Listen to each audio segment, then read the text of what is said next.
हम सभी जानते हैं कि पाकिस्तान और भारत के दरमियान 7 से 10 मई के दरमियान एक कन्फ्रंटेशन हुई, जहां एयर फोर्सेस के दरमियान डॉग फाइट्स हुई और मिसाइल्स का तबादला हुआ। और इंडिया की तरफ से ऑपरेशन सिंदूर और पाकिस्तान की तरफ से ऑपरेशन बनियानुल मरसूस का आगाज़ किया गया, जिसमें एवेंचुअली एक सीज़ फायर पर मामला जाके ख़त्म हुए और दोनों ममालिक ने अपनी अपनी विक्ट्रीज़ को डिक्लेयर कर दिया। हम इस बहस में नहीं जाते कि कौन जीता है कौन हारा, ये एक फर्टाइल बहस है। असल बात यह है कि हमें एनालाइज़ करने की ज़रूरत है इस सिचुएशन को। इसके लिए दो एस्पेक्ट्स पर हम बहस करेंगे। एक तो वो वक्त जिसमें हम इस टाइम रह रहे हैं, the time we are living in, और दूसरा ये कि इसकी इम्प्लीकेशंस क्या है जो अभी जियोपॉलिटिकल डेवलपमेंट हुई है हमारे खित्ते के अंदर। तो हम देखते हैं कि दुनिया के अंदर जब से चाइना का राइज़ हुआ है तो जियोपॉलिटिक्स के अंदर 4 तब्दीलियाँ आई हैं। पहली तब्दीली जो चाइना के राइज़ से आई वो ये कि पहले दुनिया की जियोपॉलिटिक्स का फोकस ट्रांस एटलांटिक था, यानी कि यूरोप और नॉर्दर्न अमेरिकन कंट्रीज़। सारी जियोपॉलिटिक्स इन ममालिक के गिर्द घूमा करती थी, लेकिन चाइना के आने की वजह से वो एशिया पैसिफिक जियोपॉलिटिक्स का मरकज़ बन गया और ट्रांस एटलांटिक से शिफ्ट आ गया। दूसरा ये कि मल्टी पोलर वर्ल्ड ऑर्डर बन के सामने आया। तो मैं ब्रीफली इसको एक्सप्लेन कर दूं कि जो यूनिपोलर वर्ल्ड ऑर्डर होता है उसमें एक हेजेमॉन होता है, यानी एक मुल्क होता है, उसी का ही अजारादारी होती है। अगर हम सोवियत यूनियन की डिसइंटीग्रेशन के बाद का वक्त देखें तो उसके बाद से लेके जो अगले 10 से 15 वर्ष थे उसमें यूएस की ही हेजमनी थी दुनिया पे, कोई इसके मुकाबले की राइवल पावर नहीं थी। तो वो यूनिपोलर वर्ल्ड टाइम था। अगर हम कोल्ड वार का टाइम देख लें, 1945 से लेके 1990 तक का पीरियड, ये बाईपोलर वर्ल्ड ऑर्डर था जिसमें यूएसएसआर और यूएसए के दरमियान एक राइवलरी चल रही थी। तो इसको हम बाईपोलर वर्ल्ड ऑर्डर कहेंगे।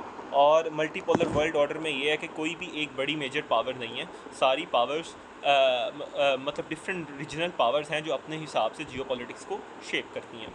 तो और 3 हम देखते हैं ग्रेट पावर्स उभर के सामने आती हैं, एक यूएसए, एक रशिया और एक चाइना। तो अब जब ये पावर्स उभर के सामने आती हैं तो इनकी वजह से दो पॉलिटिकल ऑर्डर्स हमें देखने को मिलते हैं। एक तो वो जो पोस्ट वर्ल्ड वार 2 सिनेरियो में क्रिएट किया अमेरिका और उसके अलाइज ने, वो पॉलिटिकल ऑर्डर बेस करता था ज़ीरो सम पॉलिटिक्स पे, ज़ीरो सम गेम पे और बैलेंस ऑफ पावर पॉलिटिक्स पे।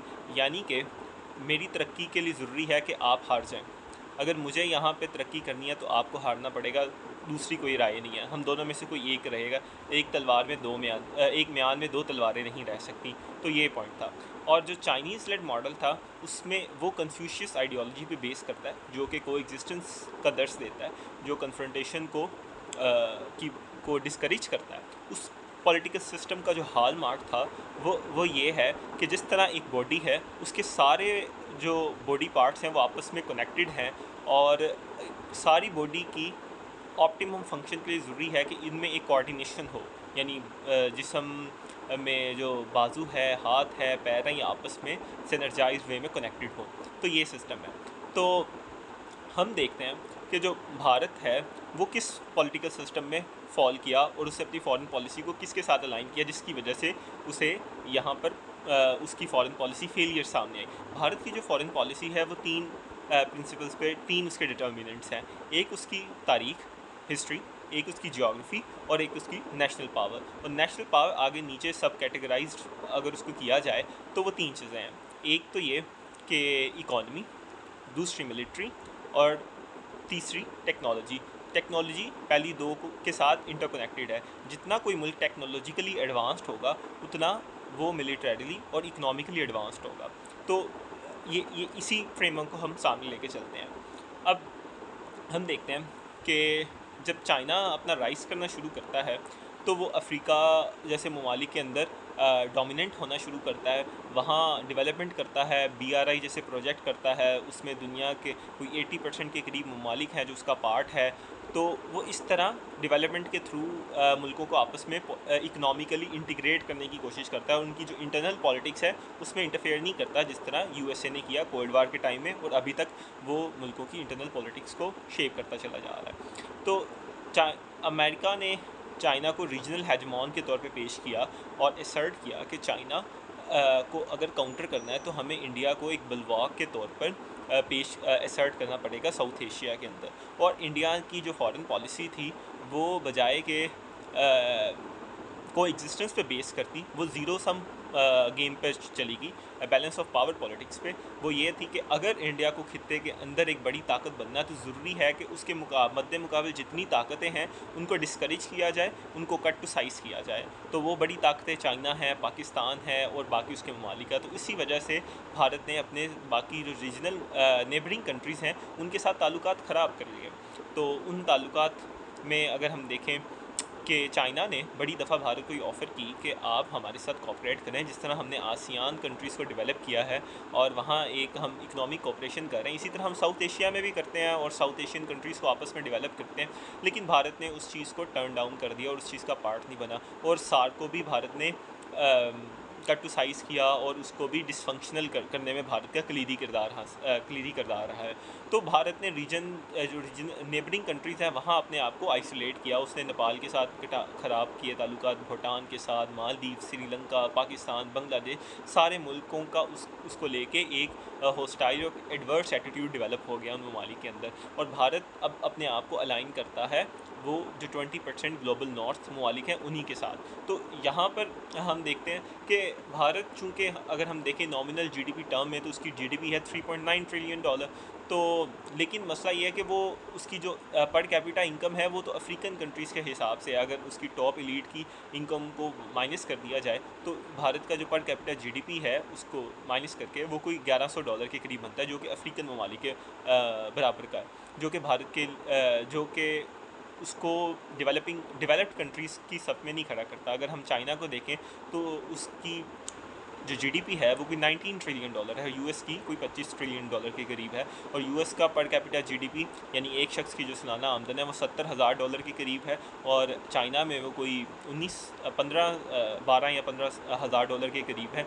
तो इसी तरह भारत उनके मुकाबले में अशर रशीद भी नहीं है, उसके पास उस तरह का इकनॉमिक एडवांटेज नहीं। भारत की जो इकॉनमी है वो बेस करती है सर्विस सेक्टर पे, जबकि चाइना की जो इकॉनमी है वो टेक्नोलॉजिकल बेस पे, वो प्रोडक्शन बेस्ड इकॉनमी है। तो भारत उस तरह से चाइना को कम्पीट नहीं कर सकता, लेकिन वो कोऑपरेशन करने के लिए भी तैयार नहीं है।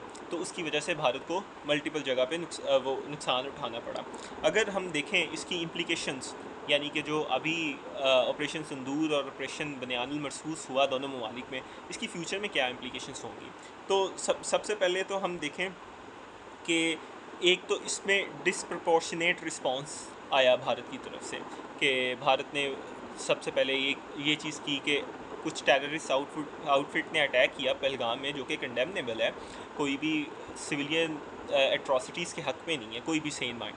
तो बजाय कि उसको इन्वेस्टिगेट करके अपने इंटरनल लूप्स को पिन पॉइंट करके, जिस तरह भारत ने मुंबई अटैक्स के बाद किया प्राइम मिनिस्टर मनमोहन सिंह की क़यादत में, उसने उल्टा पाकिस्तान पर ही उस चीज़ का ब्लेम कर दिया, जिस तरह भारत के वज़ीर-ए-आज़म करते हैं। पाकिस्तान ने उल्टा हम पर ही हमला कर दिया पन इंटेंडेड। तो उसी तरह ही भारत ने पाकिस्तान पे ब्लेम गेमिंग शुरू कर दी अपनी लोकल ऑडियंस को कैटर करने के लिए।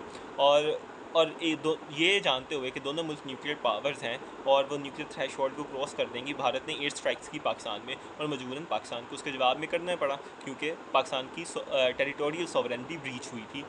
कोई किसी भी मुल्क की टेरिटोरियल सॉवरेनिटी ब्रीच हुए तो उसके पास ये इस्तेहकाक है कि वह जवाब दे सके। यही काम पाकिस्तान ने किया। तो उसके अलावा भारत ने पाकिस्तान को बड़ा अंडर एस्टिमेट किया था। हमेशा अपने एडवर्सरी को आप अपने से ताकतवर समझें, उसी हिसाब से आपको अपनी वो करनी चाहिए प्लानिंग। तो जब से पहलगाम अटैक हुआ, पुलवामा का मामला हुआ था, उसके बाद से पाकिस्तान एयरफोर्स और PLF जो है पीपल्स लिबरेशन एयरफोर्स, जो चाइनीज़ एयरफोर्स है, ये आपस में मिलकर कोऑर्डिनेटेड एक्सरसाइजेस कर रही हैं और उसमें ट्रांसफ़र ऑफ टेक्नोलॉजी भी इन दोनों एयर फोर्सेस के दरमियान हो रहा है। और सबसे अहम जो पॉइंट है जिसकी वजह से पाकिस्तान को 7 से 10 मई के दरमियान एयर सिक्योरिटी रही और पाकिस्तान ने राफेल गिरा दिए भारत के, उसमें एक पॉइंट ये है कि पाकिस्तान का जो एयरफोर्स इकोसिस्टम था वो फार सुपीरियर था भारत से।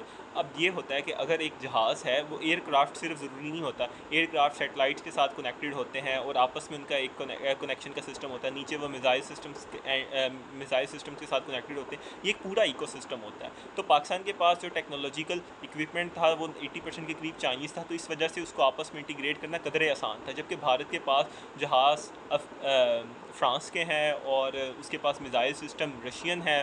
तो इस तरह उनमें आपस में जो कनेक्टेडनेस है, इंटरकनेक्टेडनेस कायम करना बड़ा मुश्किल हो जाता था, क्योंकि ये दोनों एडवर्स कंट्रीज़ हैं। तो ये ट्रांसफ़र ऑफ टेक्नोलॉजी बड़ा ऑलमोस्ट मुश्किल हो जाता था। और भारत ने जो इलेक्ट्रोमैग्नेटिक स्पेक्ट्रम है वॉरफेयर का, उस पर इतना काम नहीं किया था। तो उसकी वजह से क्या हुआ, पाकिस्तान ने उनके जहाज़ों को जैम किया और उनके जहाज़ गिराए, जो कि एक टेक्निकल एस्पेक्ट है, जो कि कोई इस चीज़ पे एक्सपर्ट ज़्यादा अच्छे से बात कर सकता है। तो भारत इस चीज़ पे बड़ा ज़्यादा लैग करता था, यहाँ पर उसकी कमज़ोरी सामने आई। और उसके बाद हम देखें कि एक न्यू नॉर्मल सेट हो गया इस खित्ते के अंदर। भारत ने हमेशा ये चीज़ की कि वो हाइफनेशन करता था पाकिस्तान को इंडिया से। वो कहता था कि अगर इंडिया को आपने कहीं मेंशन करना है जियोपॉलिटिक्स में, तो इंडिया एक फार सुपीरियर पावर है, पाकिस्तान उसके मुकाबले पे कुछ भी नहीं है। तो अब दुनिया में दोबारा फिर हाइफनेशन हो गई है पाकिस्तान और भारत की। पाकिस्तान जब भी बात की जाती है, पाकिस्तान इंडिया को बात किया जाता है, और पाकिस्तान जियोपॉलिटिक्स के अंदर एक बड़ा कलीदी किरदार उभर के सामने आया, और जिसने अपनी एयरफोर्स की सुपीरियरिटी साबित किया पाकिस्तान ने इस टाइम फ्रेम के दरमियान। और उसके बाद अब देखें कि चूँकि अमेरिका ने जब से प्रेसिडेंट ट्रंप आए हैं, उन्होंने पॉलिसी ये की कि हम अब वो काम नहीं करेंगे, किसी रीजनल पॉलिटिक्स का पार्ट नहीं बनेंगे, और मेक अमेरिका ग्रेट पॉलिटिक्स पे वो बात करते हैं कि हम इनवर्ड पॉलिसी हमारी होगी, जिस तरह वो मोनरो डॉक्ट्राइन टाइम पे था यूएसए के अंदर, कि हम अपनी इंटरनल ग्रोथ है उस पर ज़्यादा काम करेंगे एज़ कम्पेयर टू कि हम बाहर जाके दूसरे ममालिक के अंदर इंटरवेंशंस करते फिरें। तो जब से अमेरिका इस रीजन से आउट हुआ है, तो भारत जो इंडिया है वो लिम्बो में है कि अब वो किस तरफ अपने आप को, अपना वेट किस तरफ डाले, क्योंकि पाकिस्तान की सपोर्ट में तो चाइनीज़ है, और चाइनीज़ ने पाकिस्तान की जो एयरफोर्स चाइनीज़ ने पाकिस्तान की टेरिटोरियल सॉवरेनिटी की पाकिस्तान को गारंटी दी। तो यहाँ पे भारत के पास एक प्रॉब्लम आ जाता है। और उसके बाद हम देखते हैं कि उसके बाद एक अहम पॉइंट है कि जिस तरह अमेरिका ने पिच किया था भारत को एक रीजनल हेजमॉन की तौर पे, इसी तरह चाइना पाकिस्तान को असर्ट कर सकता है एक रीजनल हेजमॉन की तरह, जो कि इंडिया को काउंटर बैलेंस कर सके साउथ एशिया के अंदर।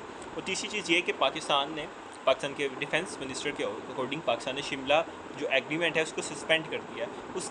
उसकी सस्पेंशन की एक इम्प्लीकेशन है, वो ये कि शिमला एग्रीमेंट में ये तय हुआ था, जो कि सीज़ फायर लाइन थी, जो कि 1949 में बनी कश्मीर और पाकिस्तान, भारतीय कश्मीर और पाकिस्तानी कश्मीर के दरमियान, उसको LOC बना दिया गया था, लाइन ऑफ कंट्रोल, और कश्मीर को एक बायलैटरल इशू के तौर पे सामने पेश किया गया था, और कहा था कि यहाँ जो थर्ड पार्टी इंटरवेंशन है, दोनों मुल्क उसको कबूल नहीं करेंगे, और आपस में मिल बैठ के मसले को सॉर्ट आउट किया जाएगा।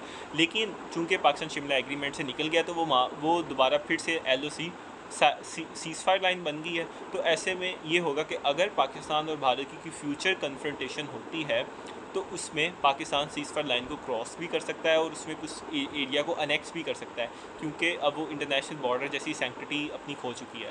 तो अगर पाकिस्तान और भारत की दोबारा फिर से किसी किस्म की कोई कन्फ्रंटेशन होती है, तो वो एक फुल फ्लेज वॉर की तरफ जा सकती है, हाई प्रॉबेबिलिटी है, क्योंकि हर दफ़ा जंग का ये होता है कि आप उसको महदूद टाइम पर रोक नहीं सकते।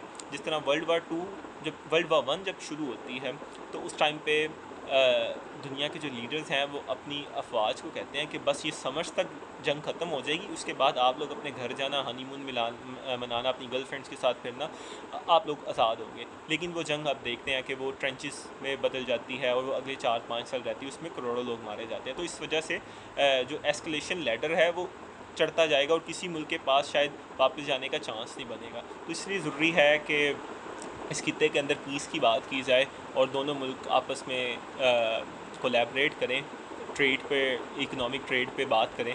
यूरोप ही 1000 साल आपस में लड़ता रहा, लेकिन एवेंचुअली उन्होंने इससे सीखा और यूरोपियन यूनियन क्रिएट की। इसी तरह एक इकोनॉमिक इंटरडिपेंडेंस दोनों मुल्कों को आपस में क्रिएट करनी चाहिए, और जो जिंगोइस्टिक एलिमेंट्स है दोनों तरफ, उनको डिस्करेज करना पड़ेगा, फिर जाके ही इस खित्ते की प्रॉस्पेरिटी मुमकिन हो सकेगी।